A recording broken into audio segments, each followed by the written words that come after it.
देख लिया है कि जेड़ा जिमनी इलैक्शन है इन्हां दा हाल होया है इंशाअल्लाह जनरल इलैक्शन इस तो भी बुरा होएगा। अल्लाह दे हुक्म नाल असी अदलिया दे फैसले नूं अहले शर्क पर अहले PP 139 पंजाब और पूरी पाकिस्तान दी आवाम एप्रीशिएट करने कि जिहड़ा कल दा फैसला है इंशाअल्लाह इहदे देर पास रात होणगे।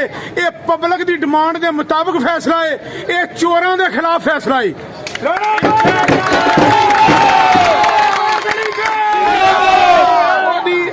उसदी मैं वाजिया मिसाल देना कि 3 महीने अगर हुकूमत दे अंदर रहे ने इस तरह का नज़ारा इन्हों देखने लिए नहीं मिलिया, इन्हों मुबारक लैन नहीं कोई दिन नहीं मिलेगा।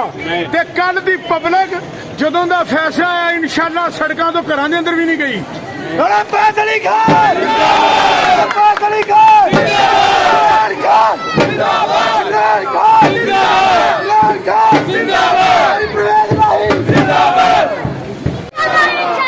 इन्हों दा हाल वही होना जो कुत्तियां दा हाल होंदा है। इंशाअल्लाह अल्लाह दे हुक्म नाल अल्लाह दे मैं हुक्म ना कहना कि खान दा बयानिया लोग अद्धी रात तक खड़ो के सुनते ने, खान दा बयानिया लोग बारिश के अंदर सुनते ने, खान दा बयानिया लोग दोपहर में सुनते ने। ये हवा जेलम जन्नत दे कारे जलसा मनसूख कर देंगे ने कि बारिश आनी है कि इंशाअल्लाह खान का मुकाबला नहीं कर सकते। इंशाअल्लाह जिसले खान सड़क पर आएगा तो सड़क पर दसेगा खान औजार कितना हुक्म नाल जिथे 12 का या 14 का टोला मैं समझना तू भी उन्हें 14 के विच ही शामिल है चोर जो अमरीकी सफीर नूं मिलिया सी। इंशाअल्लाह अल्लाह के हुक्म नाल सड़क पर दे लोग ये गैरतमंद लोग ने तू जरा इस्तेमाल करना सी सड़क पर दे लोगों कर लिया। इंशाअल्लाह ऐतकी PTI इंशाअल्लाह मुतहद होकर इलेक्शन लड़ेगी।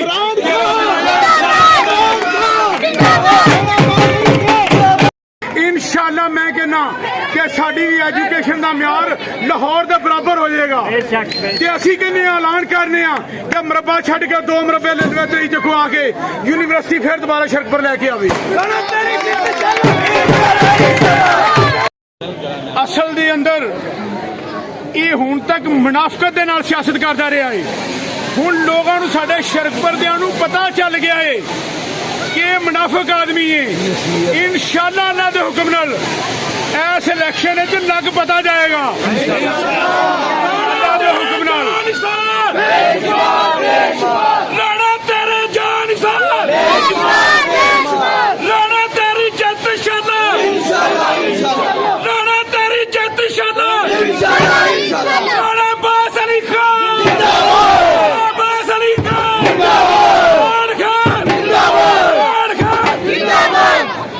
फड़े होंगे जदों हुकूमत जो बाहर होंदा शायद दंद कढ़ ले जाते हैं। हुण आके सड़क पर थाने एप्लीकेशन दे किसी बंदे के खिलाफ पर्चा करा के दिखाए। जदों हुकूमत जांदा उसे